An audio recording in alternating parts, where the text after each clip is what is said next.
It's called a sistrum. What is the sistrum?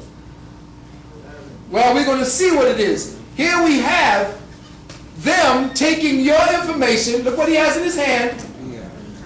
The hat of Chem, which is the beehive. He has what? The phoenix bird, which means resurrection. And he has an erect penis. That's a penis? Who has the erect penis? No, I'm not talking about you in here.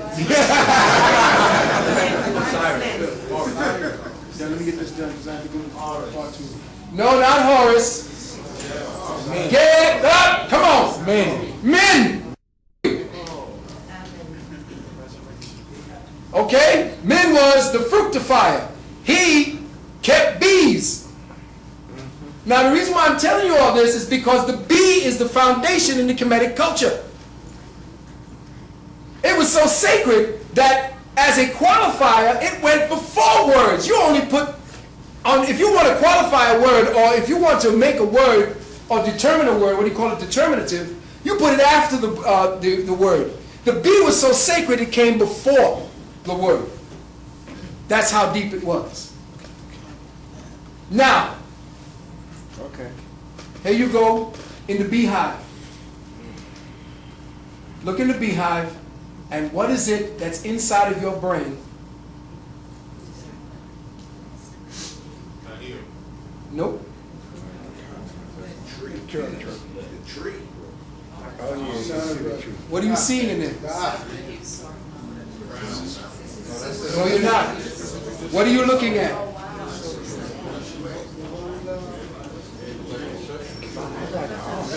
Yes! This is the gland of Willis in your brain. This is the Ankh cycle inside of you. This is the life force. This is what keeps you here. This is what your ancestors used as the sacred symbol. You didn't know where it came from. It came from inside of your brain. Right there at the top end of your brain is this. Right there inside of your brain, look carefully at it. I'm not jiving. Check it out. Your ancestors knew it. Look again.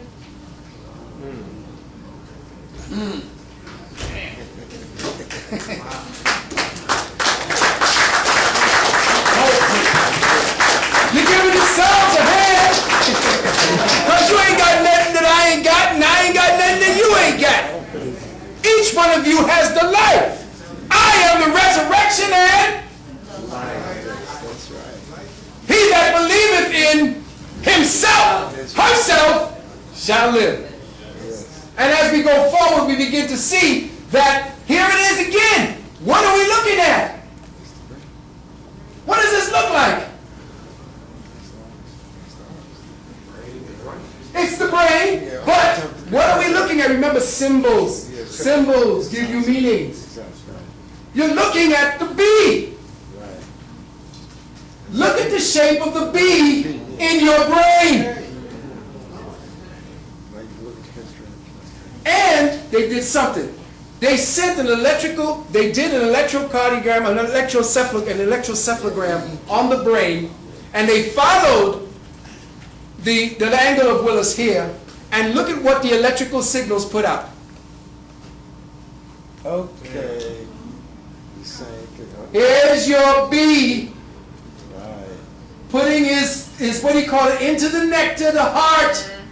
Huh? Check it. And what happens here? Look. Man. Can we get an amen for the bee?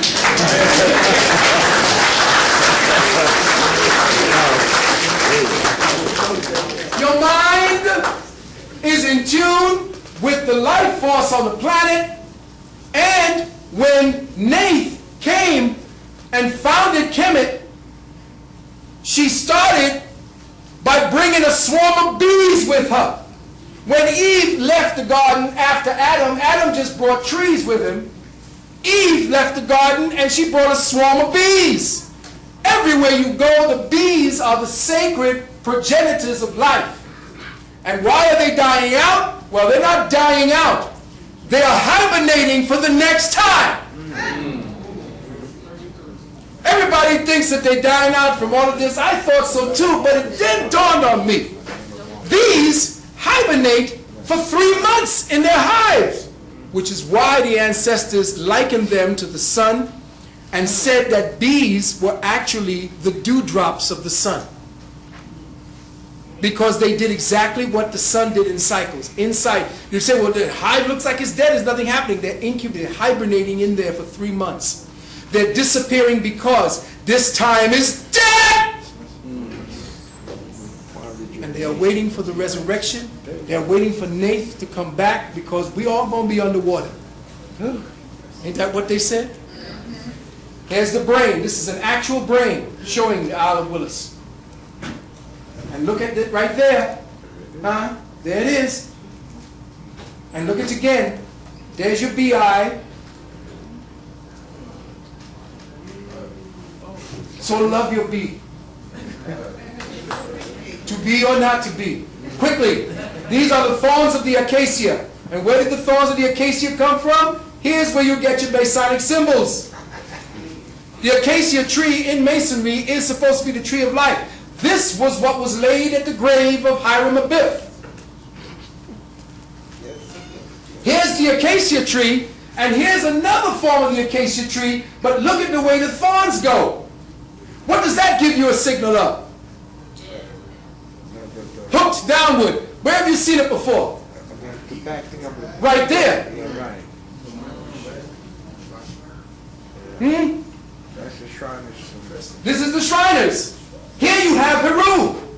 Here is the star Polaris. Right. You see, the star Polaris is where the cycle of the movement of the sun ends. It ends at the pole star. Polaris. This is Polaris. This is Heru, the rebirth of the souls out of a mentor who goes to teach people to raise the dead. Here are the thorns of the acacia representing the tree of life. We are all bees at some point or another, and we have to make the honey of consciousness if we're going to get the fuck out of Dodge. And it's time for you to start hibernating so that you can start recouping your strength, because you're exhausting it out here in the illusion, and they're keeping you occupied with preoccupations so that you don't rest up for your next level of your spiritual journey. And we'll be right back with...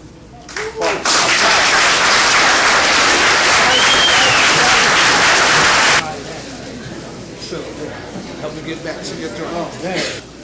Best is yet to come. Right. Have to have some fun.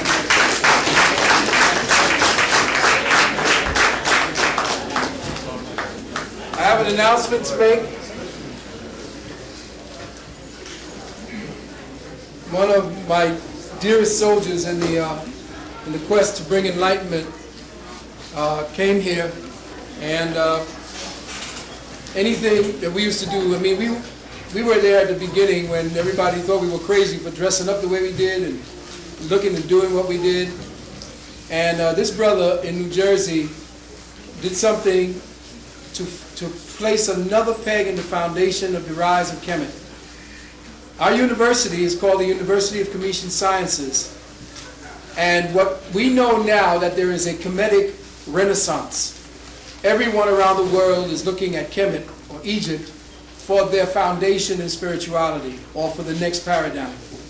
So our saying is that we are reclaiming our Kemetic legacy and defining it for our posterity. So we are going to own the Kemetic legacy, and to do that we must reclaim our language. And in so doing, there are brothers and sisters now in the works, organizing a gathering of masters who are going to speak about the importance of resurrecting the language in the mind of our children and in the mind of our peoples. Because the language defines their reality. We've been defining a reality based upon a foreign mindset for the last 1,000 years. So, one of the great teachers that is in this paradigm